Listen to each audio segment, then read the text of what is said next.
बालपणाची कहाणी। उमेश उमेश उमेश उमेश उमेश उमेश जागा उमेश जागा उमेश उमेश जागा उमेश उमेश आई जगदंबे सांभाळ माझ्या उमेशला।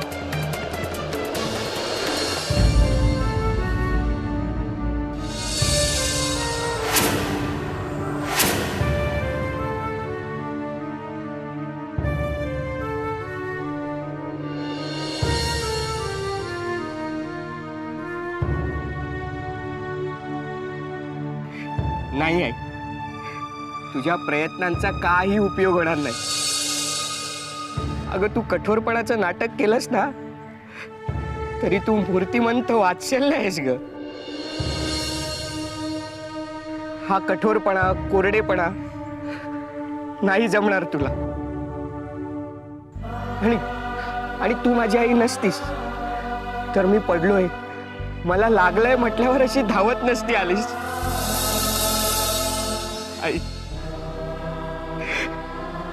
आता तू काही नको म्हणूस, मला माहितीये तूच माझी आई आहेस। आई अगं किती बरं वाटलं ग तुला बघून, किती आनंद झाला कसं सांगू तुला मी। आई तू तू माझ्यासोबत माझ्या घरीच आहे, या गावातल्या घरी। अगं मी बाबांना सोबत घेऊन आलोय, तेही खूप खुश होतील तुला बघून। चल तू मी आणि बाबा आपण तिघे खूप आनंदी राहू। हे बघा मी पुन्हा एकदा तुम्हाला सांगते, मी तुमची आई नाही। आई काय झालं? ठीक आहे माई, येतो मी। पण सत्य काय आहे ते मी ओळखलंय आणि हे तुम्हालाही माहिती। येतो मी।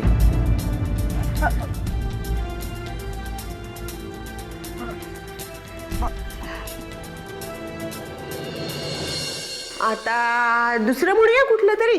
हा कुठलं म्हणूया बरं? हा माहित, थंडी वाजते म्हणून बंडी घालते, बंडीची गुंडी तुटली शेंडी हलवते। दादू भाट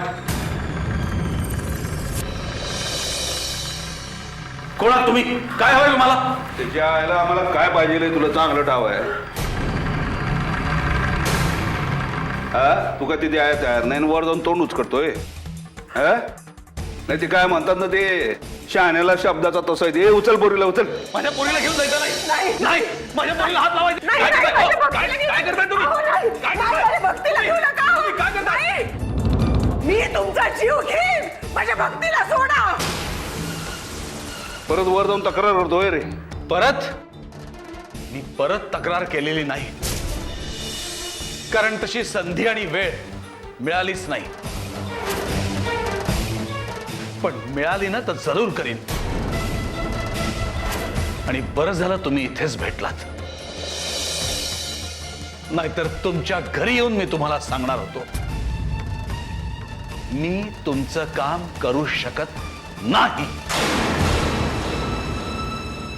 काय कराल? काय कराल? माझ्या मुलीला माराल? मारा मारा माझ्या मुलीला।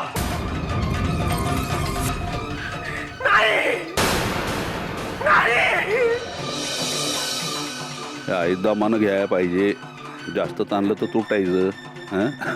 गावकऱ्यांच्या डोळ्यावर आलं म्हणजे पंचायत। काय दिजायला एवढंच ओळखलोय आम्हाला।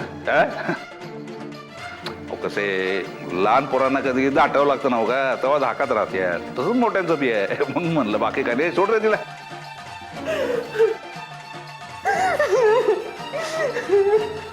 हा वहिनी आता रडू नका, आलं लेकरू जवळ। बरं मी काय म्हणतो, उद्या आपल्या गावामध्ये आमच्या दवाखान्याचं उद्घाटन आहे। हा तेव्हा दोघांनी यायचं, हायगाय करायची नाही। बारकीला पण घेऊन या, आपल्या माईंच्या हातून उद्घाटन करायचं, कळलं? त्यांना दे नव का, वाट बघतोय जरूर यायचं वहिनी। चल रे।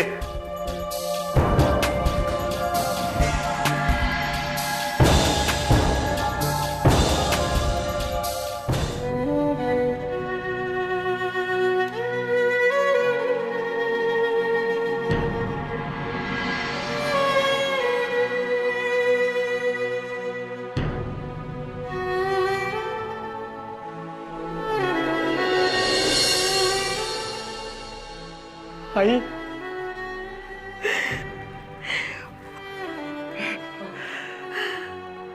हो उमेश, मी तुझीच आई आहे रे. आई माझं मन मला नेहमी सांगायचं तू जिवंत आहेस. मी जिवंत आहे. किती बरं वाटलं ग आई तुला पुन्हा बघून. खूप आनंद झाला मला. आई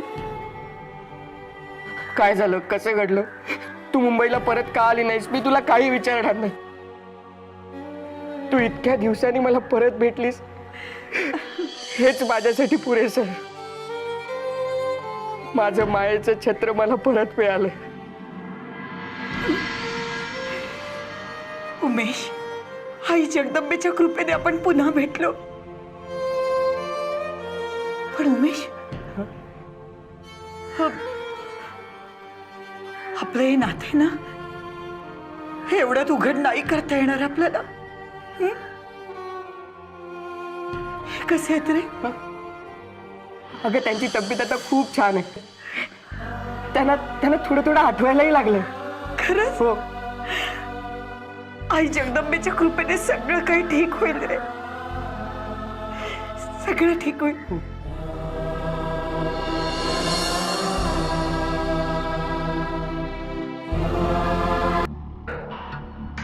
हा शिस्ती जाऊ दे रे. हा नीट लाव रे, नीट लाव. फिरवते असं गोल गोल. शाबास. पाटील, हा काय रे? पाटील हो, काय ऐकतो मी, काय ऐकतोय मी? अरे ते यायला का आरडायला, काय झालं? तुम्ही विश्वासघात केलाय हो. तुम्हाला सरकार कसं म्हणणार? मोठाईचा अपमान केलाय तुम्ही. गावामध्ये काय चर्चा चालू आहे? दवाखान्याचं उद्घाटन त्या बाईच्या हातून करताय. तू ऐकतोय ते समजा खरं आहे. काय मग बरोबर नाही आहे. मोठाई चिडली तर सगळ्यांवर संकट येईल. तुम्हाला कळत नाहीये पाटील तुम्ही काय करताय ते. माझ्यासारखा माणूस हाताशी असताना सल्ला नाही घेतलात. अरे तुझा काय सल्ला घ्यायचा? कोण आहेस तू? अरे बघ ए कुकड्या, ते मला माझी चूक कळली आहे. म्हणून मी निर्णय घेतलाय. माणूस चुकतो, मी माणूस आहे, मी चुकलो. पण आपली चूक झाली हे मान्य करायला खूप मोठं मन लागतं. ते मायात आहे कळलं. आणि म्हणून मी माईंच्या हस्ते या दवाखान्याचं उद्घाटन ठेवलेलं आहे. दादासाहेबांची इच्छा होती या गावामध्ये एक मोठं हॉस्पिटल व्हावं. तर हॉस्पिटल तर काय मला माहीत नाही, पण मी यो दवाखाना सुरू करतोय. म्हणजे आपल्या आडल्या नाडल्या लोकांना त्याचा फायदा होईल. आणि त्यासाठी मी हे उचललेलं पहिलं पाऊल आहे कळलं. तेव्हा माझ्या लक्षात आलेलं आहे की माई किती महान व्यक्ती आहे ते. म्हणून मी त्यांच्या हस्ते उद्घाटन ठेवलेलं आहे कळलं काय तुला?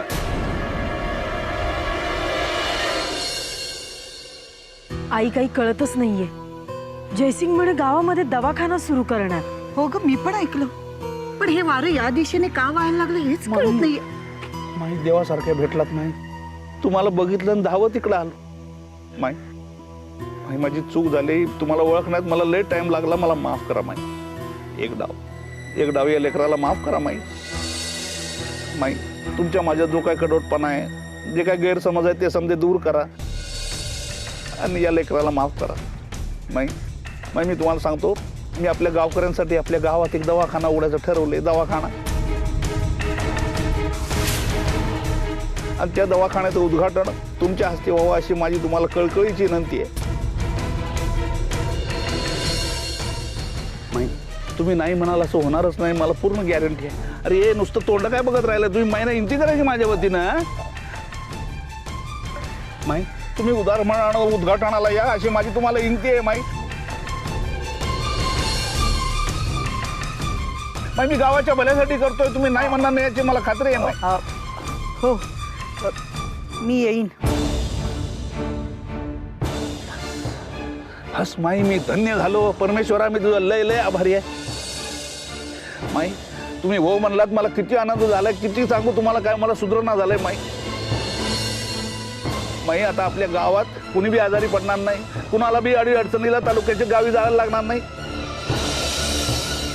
माई तुम्ही यायला तयार झालात, मी तुमचा लय लय आभारी आहे. मनापासून आभारी आहे. मनापासून धन्यवाद माई.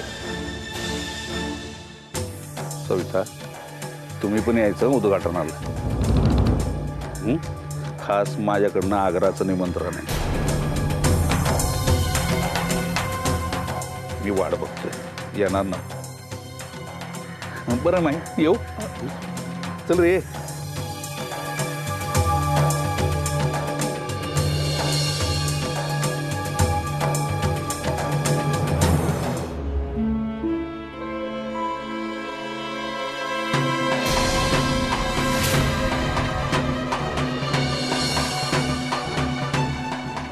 तेजू, तू एकदम अचानक पुण्याहून परत कशी काय आली? परत आले नसते तर हे नाटक बघायला मिळालं नसतं.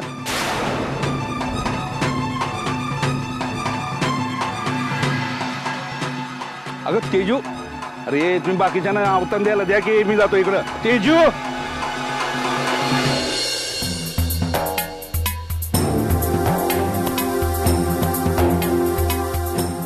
ए तेजू, अगं येडे माझं ऐकून तर घे मी काय म्हणतोय ते. काय ऐकू डॅड?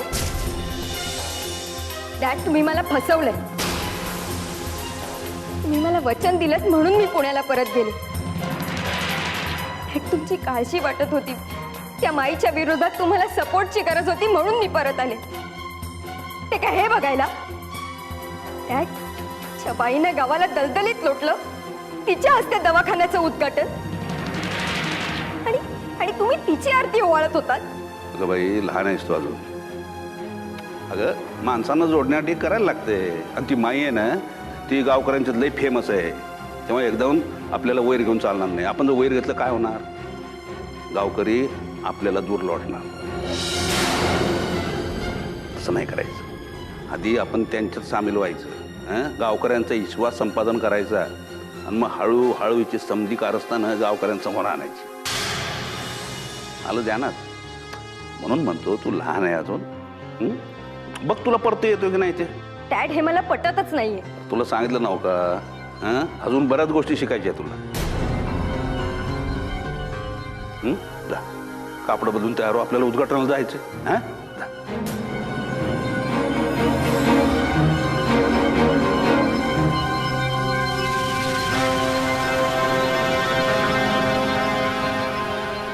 जय मोठाई. मोठाई, आता माझ्या नवीन खेळातलं पहिलं पाऊल बघतो.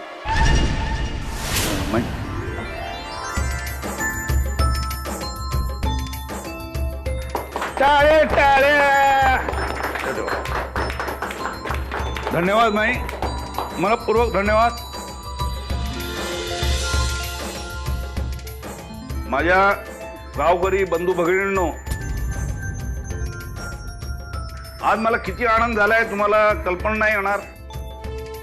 आजचा दिवस माझ्यासाठी किती किती इम्पॉर्टंट आहे हे तुम्हाला कळायचं नाही.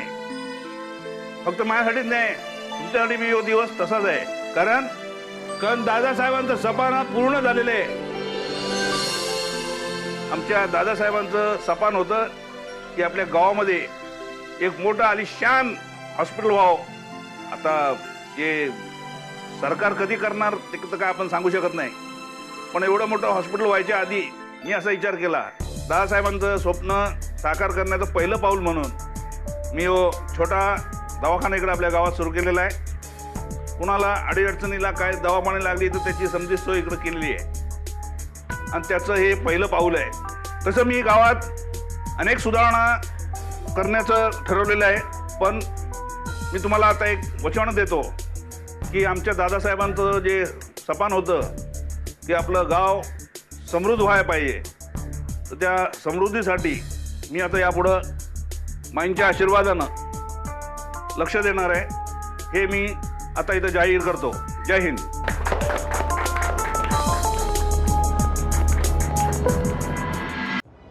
आल्यापासून डोकं नुसतं गरम झालंय.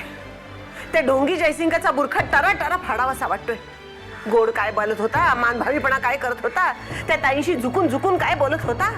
नाटकी मेला. मी तर थक्कच झाले त्याचा हा सगळा प्रकार बघून. मी थक्क नाही, काळजीत पडले. हो, मी सुद्धा. कारण एकीकडे वसुधाताईंचा जीव घे असं फरमान काढून भक्तीला गायब करण्यापर्यंत नीच पातळी गाठायची.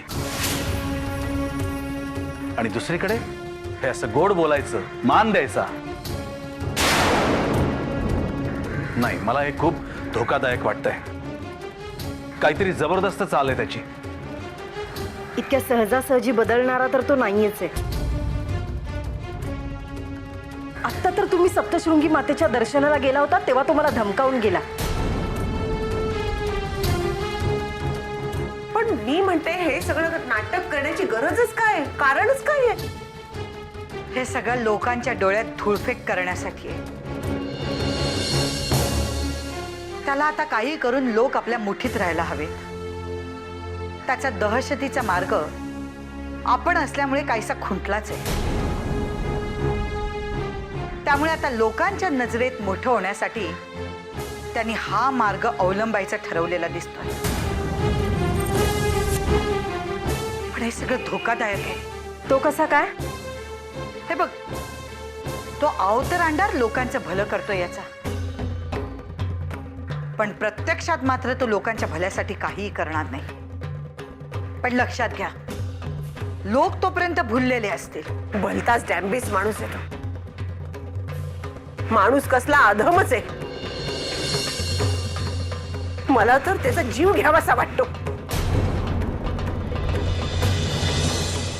गोदावरी, नाहीतर काय, हे आपलं सोन्यासारखं गाव, मुकाट्याने जगणारी माणसं, त्यांचं सरळ आयुष्य, सगळ्याचा सत्यानाश केलाय त्या नराधमाने.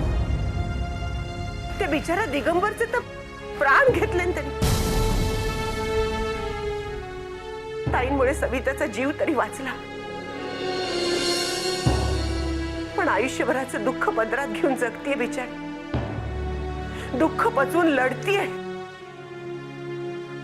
पण आठवणींचं काहूर तिच्याही मनात दाटतच असेल. मला कळत का नाही? सविता, सविता मला माफ कर. मला तुझ्या दुःखावरची खपली नव्हती काढायची, पण खरंय गोदाक्काचं. सविता, तुझ्यावर माया करायला आम्ही सगळे तुझ्या सोबत आहोत, हेच सांगायचंय गोदाक्काला. हो ना गोदाक्का? हो, मनात सगळं उचंबळून आलं आज तर जयसिंगाचा ढोंगीपणा बघितल्यानंतर. पण नुसता संतापून नाही चालणार. जयसिंगने लोकांच्या डोळ्यात धुळफेक करून त्यांना फुलवलं तर त्यांना पुन्हा जागं करून त्यांना जिंकून घेणं कठीण जाईल आपल्याला. त्यामुळेच लोक जयसिंगच्या फुलभुलैयात शिरण्याआधीच आपण त्यांना जागं केलं पाहिजे. पण कसं? तोच तर प्रश्न आहे. हाय जगदंबे, तूच मार्ग दाखव आता.